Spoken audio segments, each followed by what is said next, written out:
오늘 3월 첫 주를 맞습니다. 3월 첫 주 103년 전 3월 1일 날 나라 잃은 슬픔과 또 독립을 위해서 민족대표 33인과 많은 분들이 모여 만세운동을 벌였던 그날을 기억합니다. 오늘 연약한 여성이었지만은 에스더가 자기 민족의 구원을 위해서 죽으면 죽으리이다. 참 당찬 결의를 했던 것처럼 유관순 학생 19살밖에 안 된 이화 여자 고등학교 학생인데 유관순이 기미 독립운동 3월 1일 날 참석을 해서 만세를 불렀습니다. 이 만세 운동은 요원의 불처럼 학교를 통해서 젊은이들을 통해서 전국으로 퍼져나가자 일제는 1919년 3월 10일 날 전국 학교에 휴교령을 내렸습니다. 그러자 유관순은 자기의 고향 천안에 가서 장날을 맞아가지고 1919년 4월 1일 날 아우네 장터에서 거기 모인 사람들에게 태극기를 나눠주고 또 선봉에 서서 대한의 독립을 요구하는 만세운동을 주도했습니다. 일본 헌병의 습격으로 거기 참여한 사람들이 많이 죽임을 당하는 중에 유관순 아버지 어머니도 학살을 당했습니다. 그리고 유관순은 잡혀 들어가서 신문을 받고 3년 6개월의 징역형을 선고받습니다. 고문을 받으면서도 그가 이런 말을 합니다. 내 손톱이 빠져나가고 내 귀와 코가 잘리고 내 다리가 부러져도 그 고통은 능히 이길 수 있사오나 나라를 잃어버린 그 고통만은 견딜 수가 없습니다. 나라에 바칠 목숨이 오직 하나밖에 없는 것이 이 소녀의 유일한 슬픔입니다. 19살 꽃다운 나이로 순국하던 유관순 여사가 피를 쏟으면서 그들이 내 손톱을 뽑고 코를 베고 귀를 자른다 할지라도 나는 참을 수 있습니다. 그러나 나라를 잃은 이 고통은 참을 수가 없습니다. 이승만 대통령도 마지막에 이게 내 유언이다 말씀하시면서 나라를 한번 잃으면 찾기가 얼마나 어려운지 우리 국민들은 잘 알아야 하며 경제에서나 국방에서나 굳건히 서서 두 번 다시 종의 멍에를 매지 말아야 한다. 이것이 내가 우리 국민들에게 주는 유언이다 라고 말했습니다. 대한민국의 자유민주주의 공화국을 세웠고 6.25의 아픔을 통해서도 나라를 지킬 뿐만 아니라 참 한국이 어디 있는지도 모르는 그러한 가난하고 조그만 나라인데도 이승만 박사의 탁월한 외교력으로 한미 상호 방위 조약을 맺어서 미국에서는 그자라고 대가이라고 아주 무시했지만은 끈질기게 너희가 안 도와주면 우린 북진 통일할 거다. 반공포로를 석방해가면서 미국을 위협하자 미국이 사상 초유로 상호 방위 조약 미국이 침략을 당하면 한국이 가서 도와주겠다. 여객기도 없었고 또 변변한 배도 없던 형편에서 미국과 상호 방위 조약을 맺는 유일한 나라가 되었습니다.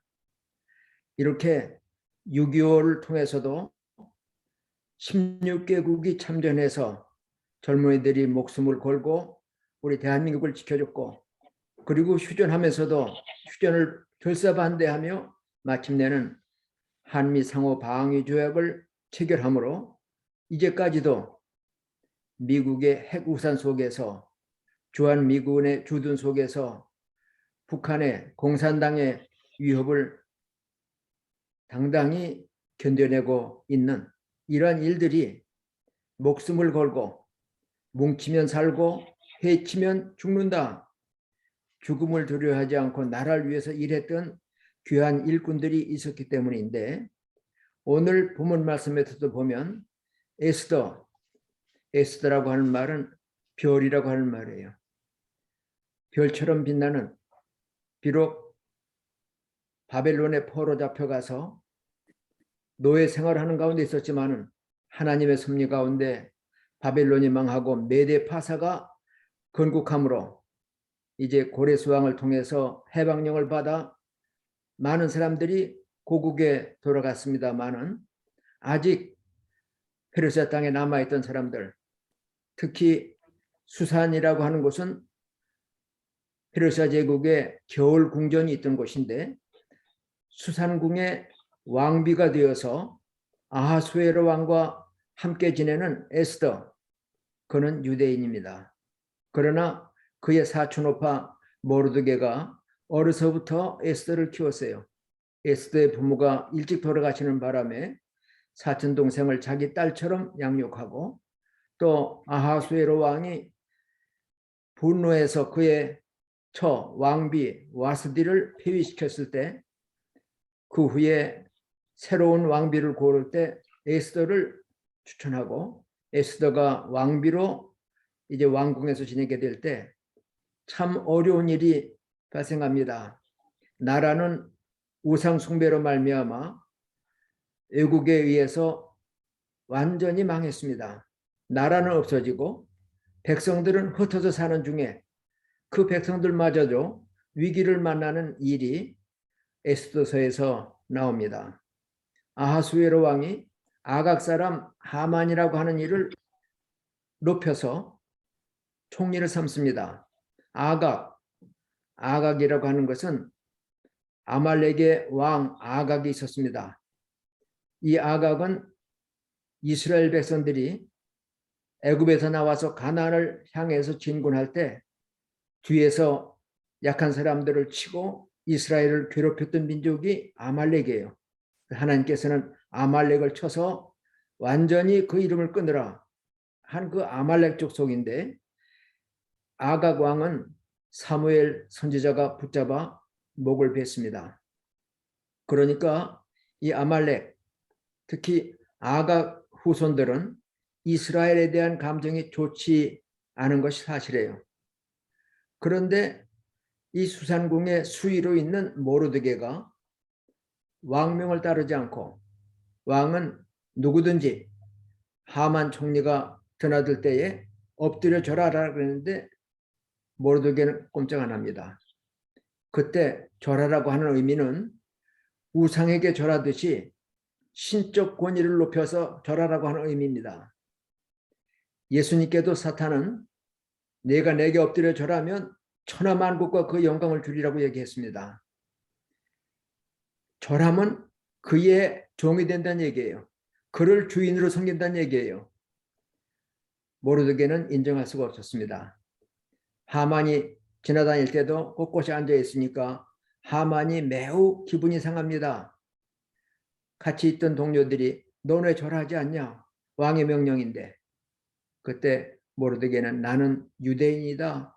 하나님 한 분 외에는 내가 절하지 않는다. 그 말을 들은 동료들이 하만에게 알려줬어요. 일이 어떻게 되나 보자. 하만은 모르드게가 유대인이라고 하는 사실을 알고 이 모르드게를 죽여야 되겠다. 그리고 모르드게만 아니라 그의 민족, 우리와 싸웠던 또 우리의 선조 아각 왕을 죽였던 이 유대인들을 몰살시키리라 하는 모략을 가지고 아하수에로 왕 앞에 가서 내가 은 10,000달란트를 왕의 금고에 드리겠습니다. 왕의 나라에 풍속이 다르고 왕과 나라에 이익이 안 되는 민족이 섞여 삽니다. 바로 유대인입니다. 이 유대인들을 다 없이 하는 것이 임금을 위해서나 페르시아 제국을 위해서 유익합니다. 그랬더니 그래, 반지를 빼주면 내 마음대로 해라. 11달 후 날짜를 뽑아서 유대인을 죽이기로 계획을 세우고 왕의 도장으로 조서를 씁니다. 그래서 정한 날 모든 유대인들은 다 죽이고 그들의 재산은 몰수하라 하는 공문이 이 페르시아 제국 전국의 각지에 다 선포되었습니다. 이 소식을 들은 유대인들은 통곡합니다. 모르드게도 상복을 입고 옷을 찢으며 죄를 무릅쓰고 왕궁에는 들어가지 못하고 왕궁 입구에서 길거리에서 통곡하며 참 나라의 운명, 백성의 운명을 걱정하는데 모르드게가 상복을 입고 옷을 찢고 또 머리에 죄를 쓰고 울고 있다는 얘기를 듣고 에스더 왕비는 사람을 시켜서 옷을 보냅니다. 아니 웬일로 상복을 입으셨어요? 웬일로 옷을 찢으셨어요? 이 옷 입으세요. 그때 모르드게는 너 왕궁에 있으니 너 혼자 편안하다고 생각하지 마라. 지금 하만의 악한 꾀로 말미암아 나는 물론 유대인 전체가 멸망당하게 됐다. 너 혼자 왕궁에 있는데 너만 면한다고? 천만에. 지금 우리가 이 말씀을 듣는 이들이 미국 땅에 북한의 위협도 없고 또 풍요로운 곳에 와서 사니까 대한민국 뭐 어떻게 되든 나하고 무슨 상관이냐. 그런 사람들은 애국자 중에 없어요. 특히 믿는 사람 중에 없어요. 우리가 합심기도를 하면서도 대한민국의 대통령이 하나님을 두려워하고 진짜 나라와 민족을 위해서 자신을 바칠 수 있는 이런 애국자가 대통령이 되기를 기도하는 것은 우리가 떠나왔지만 내가 낳아서 자랐던 조국이고 또 우리의 조상들이 머물던 목숨을 바쳐서 나라를 지켰던 또 나라를 세웠던 그러한 대한민국이기에 우리가 외국에 살면서도 마음 아파하고 위해서 기도하고 또 할 수 있는 대로 나라가 잘 되는 일을 위해서 여러모로 협력하려고 하는 것이 사실입니다.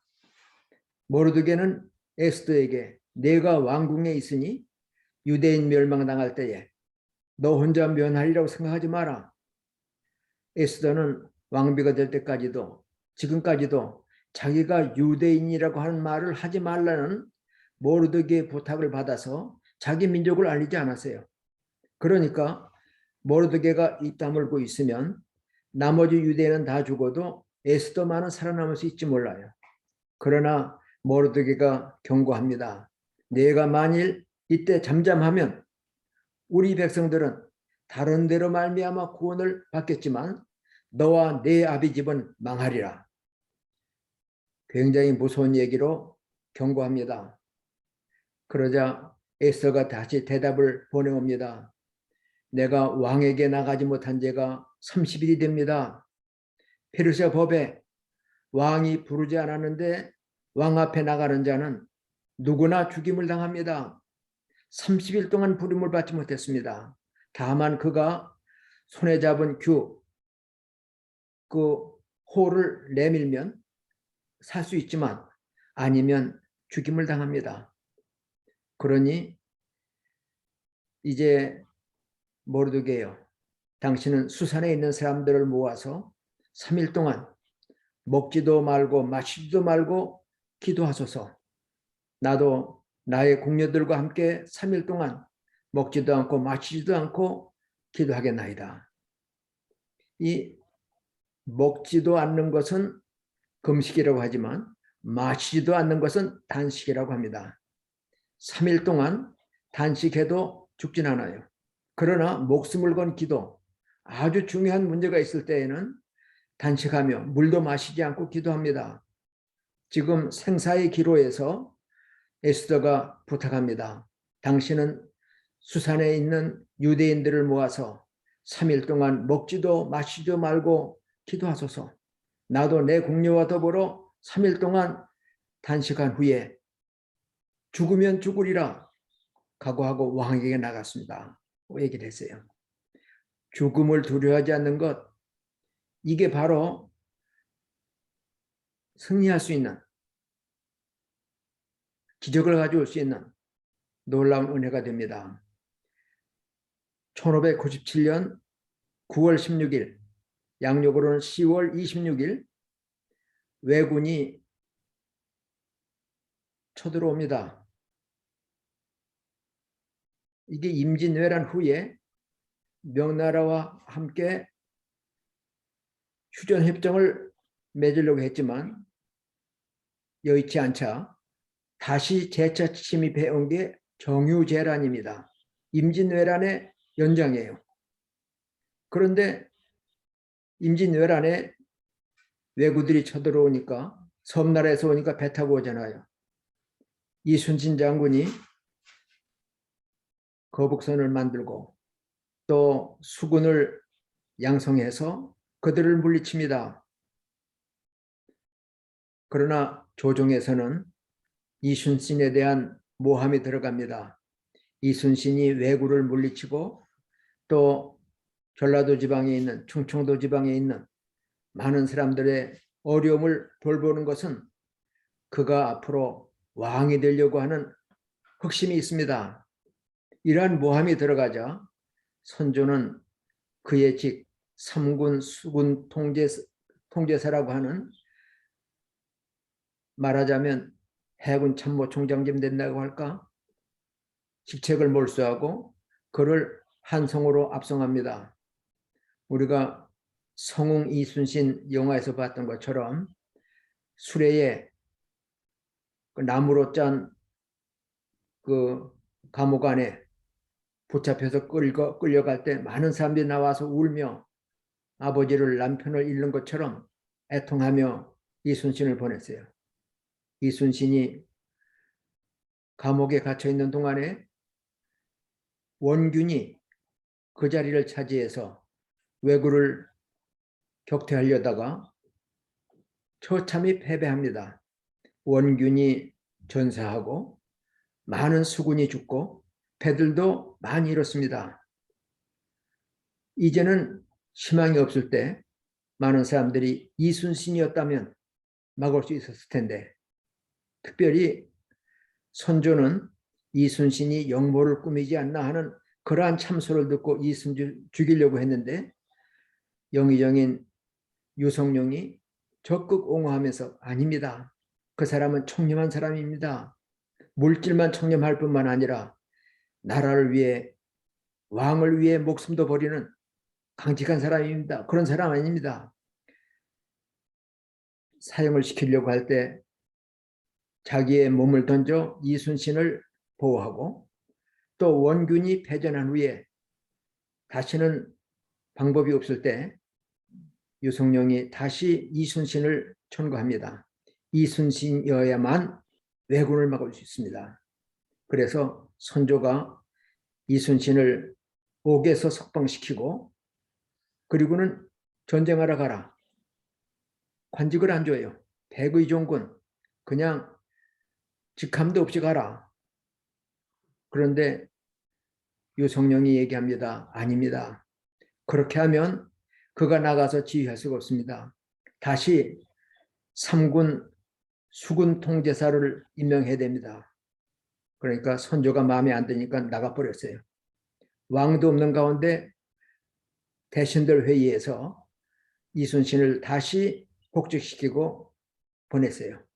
가보니까 배들이 다 부서지고 12척밖에 없어요. 그 소식을 들은 선조는 이순신에게 해군은 이제 틀렸다. 당신은 육지에 올라와서 권율 장군 수하에서 육지에서 전쟁하라.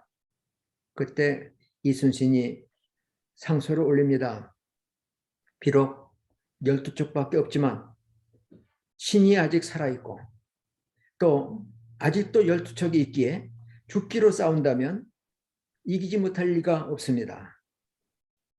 상소를 올리자 그러면 한번 준비해봐라 했지만 왜군들이 물밀듯이 몰려옵니다. 333척의 왜군 전함들이 몰려오고 수천 명의 수군들이 올라오는 중에 이순신은 울돌목 진도 근처에 굉장히 물길이 빠르고 위험한 곳으로 왜군을 유인해서 하깃진이라고 하는 학이 날개를 편 것 같은 그러한 모양으로 일본 수군을 공격합니다. 333척 일본의 모든 배를 침몰시켰고 6천 명의 일본 해군들을 수장시켰습니다. 이 일을 계기로 일본은 퇴각을 합니다. 이순신 장군도 자기 목숨을 걸고 살려 하면 죽고 죽으려 하면 산다고 하는 필사즉생, 필생즉사, 다시 말하면 살고자 하면 죽고 죽고자 하면 살 것이다. 왜군들이 새카맣게 몰려오는 모습을 보고 우리 조선 수군들이 겁에 질리자 우리가 죽기를 각오하고 싸운다면 살고 못 이길 바 없다. 부드럽게 그들을 격려하면서 앞장서 위기를 극복했습니다. 위기 속에서 한 사람 목숨을 걸고 민족을 지키려는 나라를 지키려는 이러한 영웅 열사들이 있을 때에 희망이 있습니다. 우리는 지금 동굴아파에서 우크라이나가 겪는 어려움을 눈으로 보고 있습니다.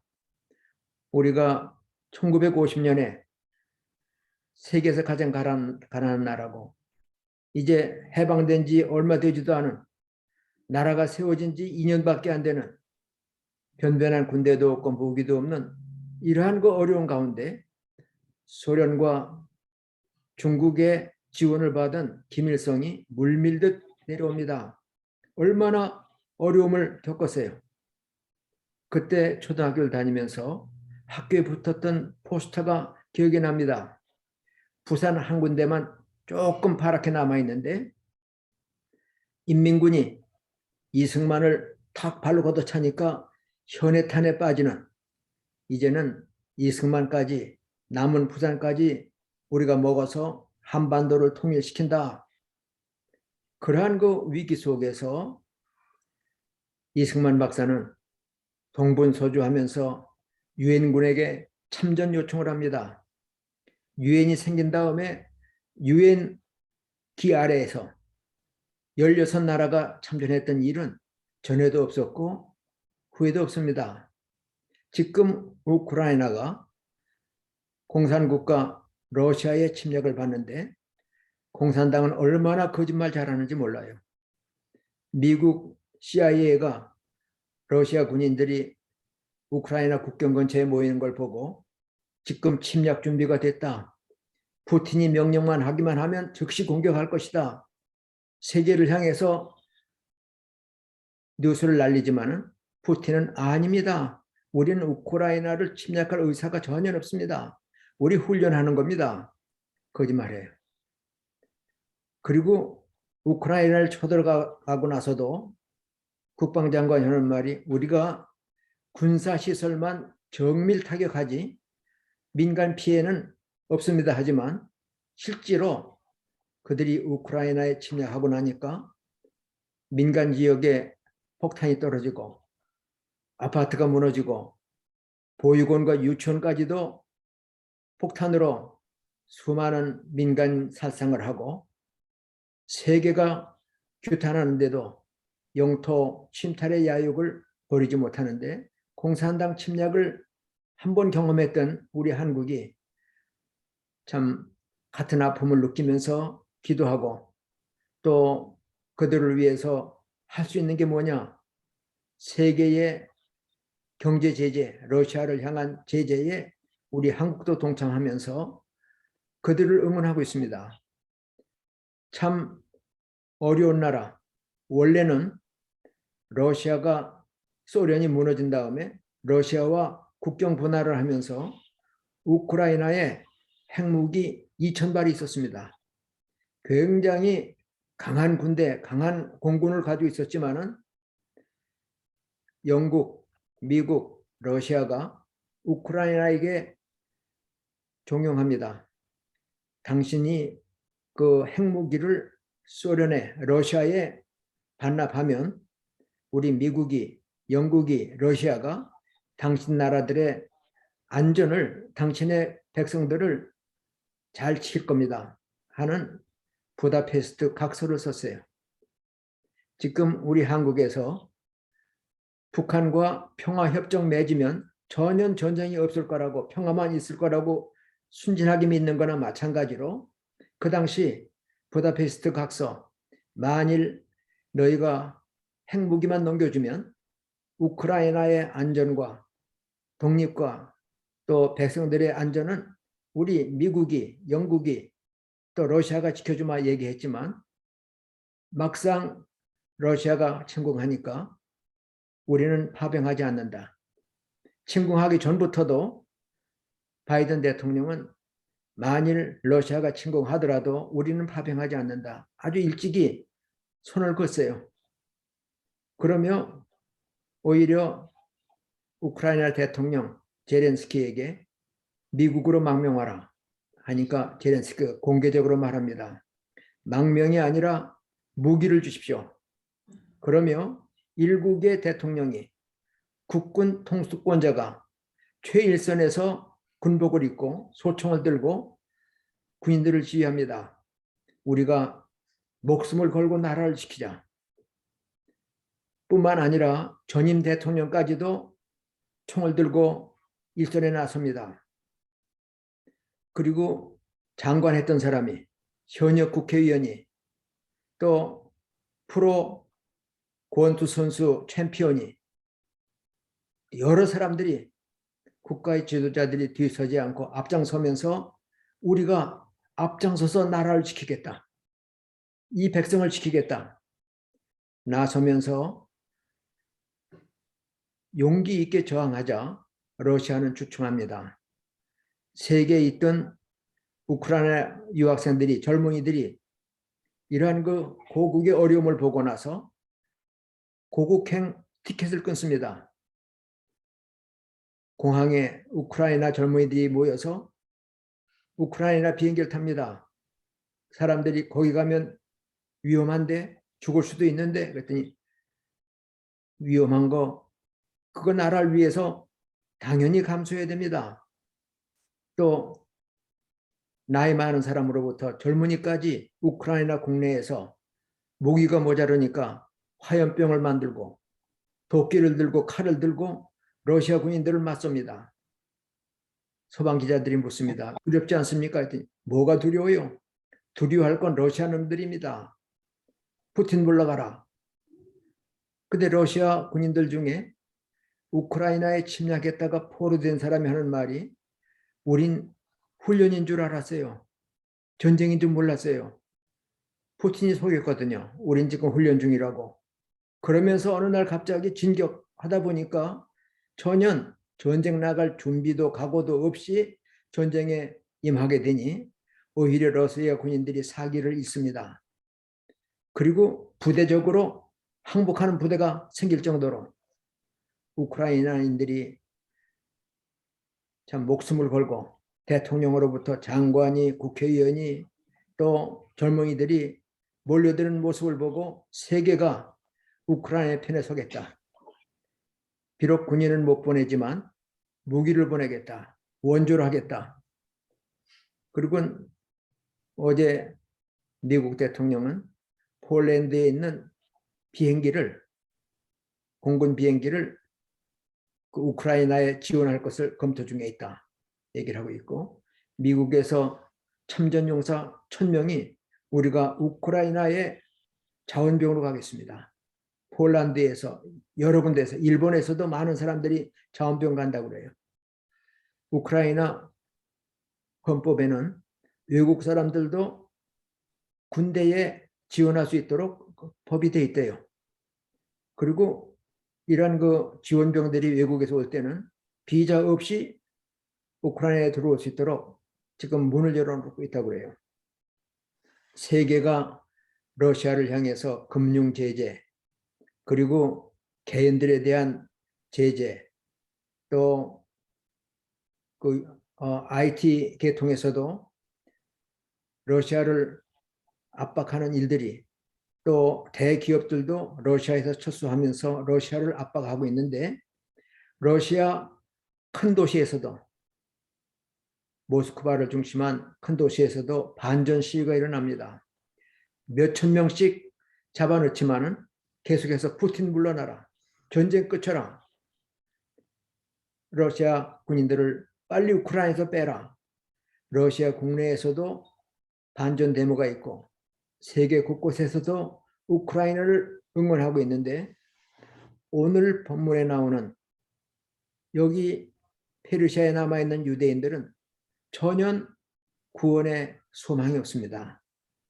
외국에서 돕는 사람들도 없고 모기가 있는 것도 아니고 남의 나라에 포로로 와서 지금 아직도 페르시아에 남아있는 건 아마 고국으로 돌아갈 준비가 안 된 사람들, 아니면 70년 동안 바벨론 포로 생활하는 동안에 이미 자리가 잡혀서 옮기기가 어려운 사람들 뭐 등등 이유가 있었겠지만 1차 귀환 후에 남아있는 그들은 이제 하만의 몰살 계획에 꼼짝없이 죽을 수밖에 없어요.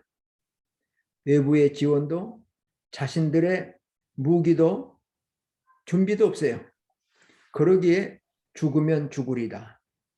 목숨을 걸고 하나님 앞에 기도하고, 이제 3일 후 에스더가 아하수에로 왕 앞에 나갑니다. 왕이 30일 동안 보지 못했던 왕비를 보자 어여삐 보고 귤을 내밉니다. 와서 그 귤 끝을 만지니까, 에스더여, 당신의 소원이 무엇인가? 나라의 반이라도 주겠다. 예, 제가 원하는 바는 임금님을 위해서 오늘 저녁 우리 집에서 잔치를 하려고 합니다. 그러니 총리 하만과 함께 잔치 오십시오. 얼마나 기분이 좋아요. 그래서 알았다고. 그리고는 하만을 청해서 잔치에 갑니다. 아주 기분 좋게 연회에 참석한 후에 왕이 다시 물어요. 에스더요, 오늘 즐거웠다. 내 소원이 뭐냐? 나라의 반이라도 주마. 에스더가 예, 왕이 기뻐하시면 내일도 잔치를 준비할 테니 하만 총리와 함께 오십시오.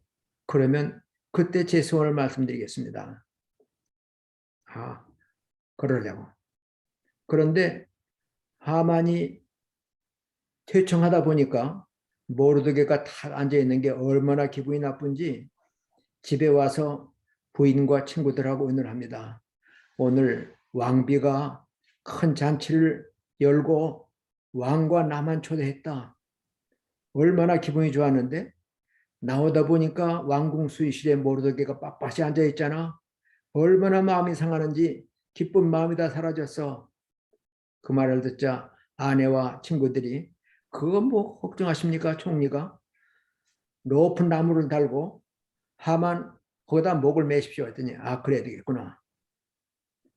그리고 나무를 세웠는데 왕궁에서 빨리 들어오시랍니다. 시간 됐어요. 왕궁에 갔어요.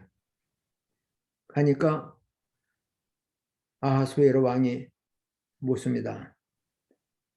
하만아, 내가 높이고 싶은 사람, 내가 존귀 하고 싶은 사람은 어떻게 대우해야 되겠냐? 지금 하만은 자기 집에 세운 막대기 위에다가 모르드게를 달자고 하는 허가마 들어왔는데 왕이 뜬금없이 내가 높이고 존귀 여기는 사람에게는 어떻게 하는 게 좋겠냐? 그랬더니 지 생각에 이처럼 왕비에게 초대를 받고 왕 앞에서 사랑을 받는 나 외에 누가 있겠냐 하는 생각으로 왕이 존귀하고자 하는 자는 왕이 타시는 나귀에 태우시고 왕이 입으시는 왕복을 입히시고 왕이 쓰시는 왕관을 씌우시고 나라에서 제일 높은 사람이 그를 끌고 수산궁에 다니면서 왕이 존귀하고자 하는 자는 이렇게 존귀하게 하느니라 이렇게 외치게 하십시오. 그랬더니 그래 잘했다. 내가 말한 대로 모르드게에게 그렇게 하라. 깜짝 놀랐어요. 왕이 첫날 잔치에 참여하고 침실에 들었는데 잠이 안 와. 그래서 시종에게 역사책 갖고 와라.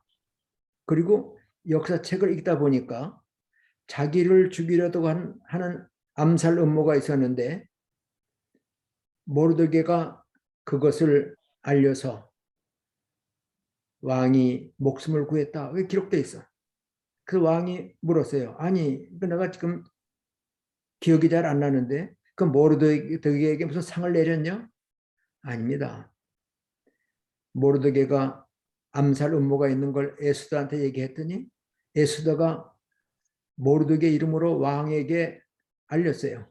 그래서 그 반역을 암살 음모를 분수했어요. 역사책에 기록되어 있는데 아무 상도 안 줬다고 그러니까 그럴 수가 있나 하는 때인데 마침 하만이 왔길래 하만에게 내가 높이고자 하는 자, 내가 사랑하는 자는 어떻게 하려 했더니 이렇게 하십시오. 맞다. 네가 그렇게 해라. 하만이 모르드게에게 왕의 면류관을 씌우고 왕의 옷을 입히고 왕이 타는 나귀에 태우고 끌고 다니면서 왕이 기뻐하는 자, 높이고자 하는 자는 이와 같이 하느니라. 내 말한 것에 한마디도 빠지지 말게 하라 그러니까 하긴 하는데 죽을 맛이에요. 그리고 집에 돌아왔더니 친구들과 부인이 당신 이제 모르드게 앞에서 그렇게 어려움을 겪으니 다시는 일어나지 못할 것 같습니다. 하는 그때에 이제 두 번째 초대받으러 갔다가 만찬 후에 왕이 애써요. 그대의 소원이 무엇인가? 나라의 반이라도 주마 할 때 울면서 왕이여 내 목숨을 구해 주시옵소서. 내 민족, 내 아비 집을 구원해 주옵소서. 깜짝 놀랐어. 아니, 그 무슨 소리냐 했더니 내 목숨을, 우리 민족의 목숨을, 우리 아버지의 집을 멸하려고 하는 원수가 있습니다. 그게 누구냐 했더니 이 원수는 하만입니다. 하나님이 하시지 않으면 할 수 없었던 놀라운 기적을 통해서 하만은 자기가 매달려던 모르드게를 매달려던 그 막대기에 달리고 모르드게에게 하만의 집 전체를 몰수해서 넘겨주므로 또 하만의 자리에 모르드게가 총리에 오르므로 유대인들이 구원받을 뿐만 아니라 이제 하나님의 은혜로 구원받은 것을 감사하며 부림절이라고 하는 명절이 생기게 되었는데 하나님께서는 역사를 주관하십니다. 왕을 세우는 일, 폐하는 일도 하나님이 하십니다. 나라를 흥하게 하고 망하게 하는 일도 하나님의 수중에 있습니다.